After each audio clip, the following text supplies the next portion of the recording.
अगर आप ये नहीं करेंगे आंदोलन, तो इसके बाद कुछ बचना नहीं है। मैं बार बार कह रहा हूं, आपकी सारी तबाही का, आपकी गर्दन काटने का मोदी ने इंतजाम कर लिया। मैं नाम ही लेके कह रहा हूं, मोदी ने, नरेंद्र दामोदर दास मोदी। उसमें हिम्मत है तो करके दिखा मेरे खिलाफ कार्रवाई, मैं बताऊंगा उसे।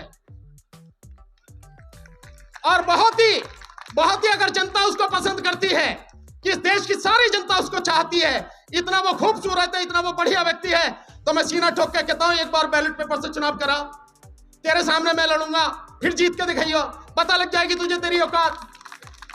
साथियों, इन चीजों को समझने की जरूरत है। मोदी है तो तुम नहीं हो, तुम्हारी तबाही है। ईवीएम नहीं है तो ही देश बचेगा, तो ही तुम बचोगे, तुम्हारी आने वाली पीढ़ी बचेगी, तुम्हारे बच्चों का भविष्य बचेगा। उसके बाद ही अधिकार की बात करना। अबे जिंदा रहोगे तो अधिकार मांगोगे ना, जिंदा ही नहीं रहोगे तो काहे के अधिकार है।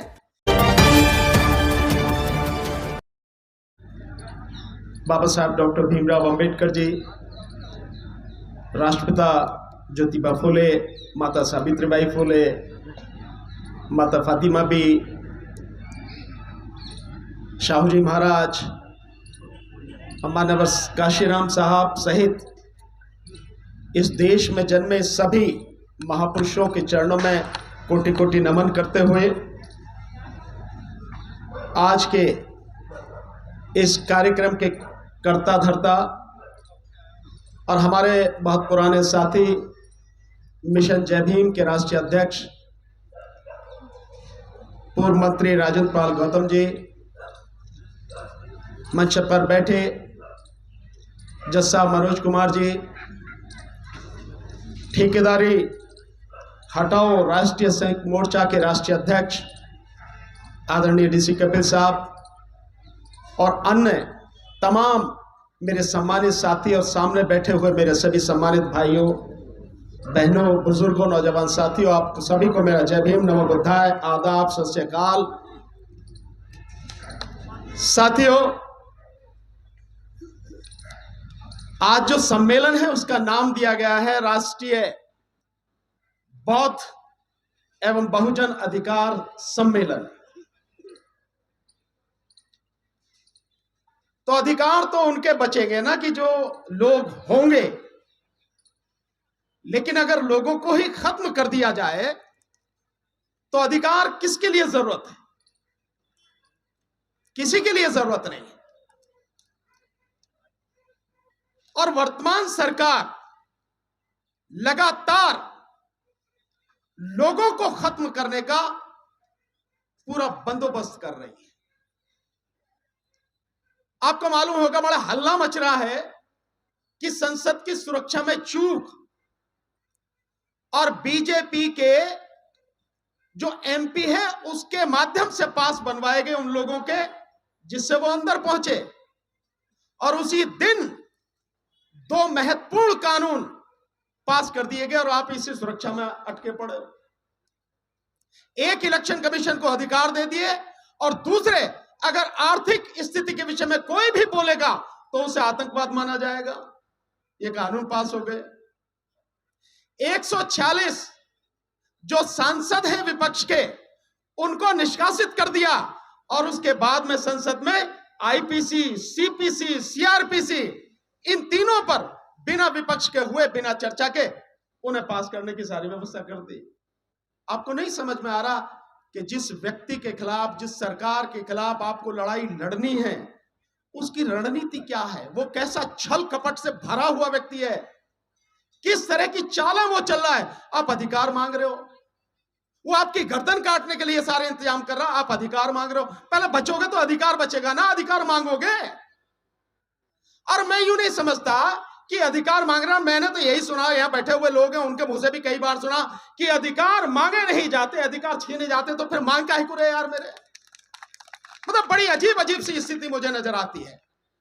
साथियों, आपका कुछ नहीं बचेगा अगर आपको विश्वास नहीं है। जो सोशल मीडिया में बहुत गहनता से लोग रिसर्च कर रहे हैं और अपनी बातें आपके सामने रख रहे हैं, उनको सुनो। आप सब कुछ पूरी तरह से तबाह करने का इंतजाम कर लिया गया है, और ये सब कुछ कानूनी रूप से होगा, ये गैर कानूनी रूप से नहीं होगा। संविधान में, कानून में परिवर्तन करने के बाद पूरा देश पुलिस राज्य में बदल दिया जा रहा है और उसके बाद पुलिस के माध्यम से आपकी गर्दन काटी जाएगी, आप चू भी नहीं कर सकेंगे। आपको नहीं समझ में आ रहा है, मैं बार बार इस बात को कहता हूं। इस मोदी को, इस मोदी सरकार को जब तक आप पूरी तरह से अंधकार में दफन नहीं कर दोगे, पाताल की गहराइयों में दफन नहीं कर दोगे, आपको कुछ मिलने वाला नहीं है, बचने वाला नहीं है। मिलेगा तो दूसरी बात है। अभी एक रिपोर्ट आई है, अभी आदरणीय राजन पाल गौतम जी ने जो बताया, आपको इससे नहीं समझ में आता कि 2.25 लाख स्कूल बंद हो गए। ये क्या है? और जो 2020 में नई शिक्षा नीति जो आई है उसके अनुसार क्या है? हर चीज को प्राइवेट हाथों में दिया जा रहा है, हर चीज को। और जब सारी चीजें प्राइवेट हाथों में चली जाएंगी, शिक्षा को भी प्राइवेट हाथों में दिया जा रहा है, तो कहां से तो आप पढ़ेंगे? आपके बच्चे कहां से पढ़ेंगे? कहां से आपको जानकारी मिलेगी? कहां आप नौकरियों में आ सकोगे? कहां व्यापार में जा सकोगे? क्या कर सकोगे? कुछ भी नहीं साथियों। तो ये जो सारी चीजें हैं जिस तरह से की जा रही हैं, कुछ भी बचने वाला नहीं है। इसलिए मैं तो आपसे यह निवेदन करूंगा, अपनी आंखें खोलो और सबसे पहले इंतजाम इस सरकार को सत्ता से हटाने का करो। और साथियों, वो तभी संभव है जब ईवीएम को आप हटा पाएंगे, उससे पहले संभव नहीं है। मेरा एक ये सवाल है, अभी माननीय राजन पाल गौतम जी ने कहा कि जो पर्ची है वो पर्ची आप हमें 2 बैलेट पेपर में डालेंगे, फिर उसकी गिनती होगी। मैं आप सबसे पूछता हूं, यहां से सारे पढ़े लिखे बैठे हैं, मैं सुप्रीम कोर्ट के जजों से भी पूछता हूं, मेरी वीडियो देखी होगी, हाई कोर्ट के जजों से पूछता हूं, यहां जज साहब बैठे इनसे पूछता हूं, आईएएस आईपीएस ऑफिसर से बैठता हूं, एक आदमी एक्सेप्ट सॉफ्टवेयर इंजीनियर उनको छोड़कर यह बता दे कि ईवीएम कैसे काम करती है। एक भी व्यक्ति बताए कैसे काम करती है? मालूम है किसी को? किसी को मालूम नहीं है। तो क्यों हम पर्ची के चक्कर में पड़े? क्यों हम किसी चीज के चक्कर में पड़े? ये सबके लिए डूब मरने वाली बात नहीं है कि देश में 90 करोड़ से ज्यादा लोग मतदाता है, सरकारी अधिकारी है, कर्मचारी है, व्यापारी है, सब लोग हैं। उसके बावजूद 99% इस देश के मतदाताओं को यह पता नहीं है कि वोट जो डाली जा रही है उसका माध्यम क्या है, वो वोट मुझे पता क्यों नहीं लगती। बड़ी अजीब स्थिति है। 3 मशीनें हैं, एक है कंट्रोलिंग यूनिट जिसकी गिनती होती है, जिसमें वोट जाने की बात कही जाती है, एक है बैलेट यूनिट जिसमें मैं बटन दबाता हूं, और एक है आपकी वीवीपैट जिसमें आपको पर्ची 7 सेकंड के लिए दिखती है। यह बताना कितने लोग हैं जो 7 सेकंड में वो पर्ची देख पाते हैं? देख पाते हैं 7 सेकंड में? नहीं देख पाते। और उसकी कभी गिनती नहीं होती। जो पर्ची असली अगर वोट मानी जाए तो वही है ना, उसकी कभी गिनती नहीं होती। गिनती किसकी होती है? उसकी जो कंट्रोलिंग यूनिट है, जिसमें आपने कहा जाता कि आपकी वोट उसमें गई, आपको नहीं पता आपकी वोट गई है, किसको गई है, कहां गई है, कुछ नहीं पता। बावजूद सुप्रीम कोर्ट के जजेस से लेकर सारे पढ़े लिखे लोग, अनपढ़ की तो बात ही छोड़ दो, इसी माध्यम से लगातार चुनाव कर रहे हैं, इलेक्शन वोट डालते चले जा रहे हैं। यह सबके लिए डूब मरने वाली बात नहीं है। मैंने बार बार कहा है कि पॉलिटिकल पार्टियां, विशेषकर कांग्रेस जो पार्टी है, और कांग्रेस के साथ साथ में जितनी भी इंडिया गठबंधन में ये 27-28 पार्टियां हैं, क्यों नहीं सड़क पर उतरकर इसका विरोध करती है कि ईवीएम से चुनाव होगा तो हम भाग नहीं लेंगे, चुनाव होने नहीं देंगे। और आप समझ लो, अगर आप ये नहीं करेंगे आंदोलन, तो इसके बाद कुछ बचना नहीं है। मैं बार बार कह रहा हूं, आपकी सारी तबाही का, आपकी गर्दन काटने का मोदी ने इंतजाम कर लिया। मैं नाम ही लेके कह रहा हूं, मोदी ने, नरेंद्र दामोदर दास मोदी, उसमें हिम्मत है तो करके दिखा, मेरे खिलाफ कार्रवाई मैं बताऊंगा उसे। और बहुत ही अगर जनता उसको पसंद करती है, कि इस देश की सारी जनता उसको चाहती है, इतना वो खूबसूरत है, इतना वो बढ़िया व्यक्ति है, तो मैं सीना ठोक के कहता हूं, एक बार बैलेट पेपर से चुनाव करा, तेरे सामने मैं लड़ूंगा, फिर जीत के दिखाइयो, पता लग जाएगी तुझे तेरी औकात। साथियों, इन चीजों को समझने की जरूरत है।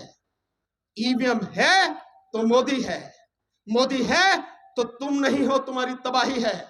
ईवीएम नहीं है तो ही देश बचेगा, तो ही तुम बचोगे, तुम्हारी आने वाली पीढ़ी बचेगी, तुम्हारे बच्चों का भविष्य बचेगा। उसके बाद ही अधिकार की बात करना। अबे जिंदा रहोगे तो अधिकार मांगोगे ना, जिंदा ही नहीं रहोगे तो काहे के अधिकार है। इसलिए मेरा आप सबसे निवेदन है ईवीएम के मुद्दे को पहला मुद्दा बनाकर इस पर संघर्ष कीजिए, सड़क पर आइए। जितने भी पॉलिटिकल पार्टी हैं, नेता हैं, सबको कहिए कि यह आम है। हालांकि इनसे कहने का कोई फायदा नहीं है, क्योंकि इन सभी नेताओं के रहते हुए आपके तमाम अधिकार कानूनी रूप से इसी संसद में, विधानसभाओं में खत्म कर दिए गए और ये मुर्दे जरा भी कुछ नहीं कर पाए, सारे के सारे। चाहे 131 का हो या बाकी और जितने भी है, जो कहना है कह लो, लेकिन इनके रहते हुए सब कुछ हो गया। और पार्लियामेंट में आज की तारीख में जिस तरह की गुंडागर्दी चली है, मैं यही शब्द बोलूंगा, गुंडागर्दी जो चल रही है, ऐसी गुंडागर्दी लोकतंत्र में, किसी संसद में, किसी विधानसभा में आज तक कभी किसी ने ना देखी और ना ही कभी किसी सरकार ने ऐसी की जैसी हो रही है। इससे बचने का रास्ता केवल और केवल सड़क। देश की अदालतें, हम भी अदालत में रहते हैं, देश की अदालतें मैं बिल्कुल खुलेआम कह सकता हूं अब इस काबिल नहीं रही कि लोगों को बचा सके, देश के संविधान की रक्षा कर सके, आपको आपका अधिकार दिला सके। और जब अभी जज साहब कह के गए कि जून 18 में जब 4 जजेस बाहर निकल कर आए, तो उन्होंने भी तो पब्लिक से कहा था कि लोकतंत्र खतरे में, तो तब भी नहीं समझे। साथियों, जो स्थिति है, केवल और केवल देश की जनता सड़क पर आएगी तो ही देश बचेगा, अन्यथा कुछ बचना नहीं है। मैं एक सूचना आपको देता हूं, शायद आप लोग साथ दे पाए हमारा। 6 जनवरी को इसी जंतर मंतर पर ईवीएम को हटाने के लिए हमने कॉल दी है, देश भर से लोग आ रहे हैं, इस बार बहुत अच्छा रेस्पॉन्स है। मैं आप सबसे निवेदन करूंगा, एक एक व्यक्ति जो यहां बैठा है और जो नेता है, ये सारे के सारे, मेरा अभी साहब आपको निमंत्रण है, सारे के सारे 6 जनवरी को यहां आए। साथियों, मेरी बेटी की शादी नहीं है, मेरे बेटे का भी यहां नहीं है, जनता की लड़ाई है, हम सबकी लड़ाई है। अगर वाकई में आप चाहते हो देश को बचाना, बच्चों को बचाना है, आना पड़ेगा आपको, और नहीं आते हैं तो फिर कहिए मत कि आपके अधिकार लुट रहे हैं। आपने समय दिया, बहुत बहुत शुक्रिया। 6 जनवरी 2024, बहुत बहुत शुक्रिया। नमो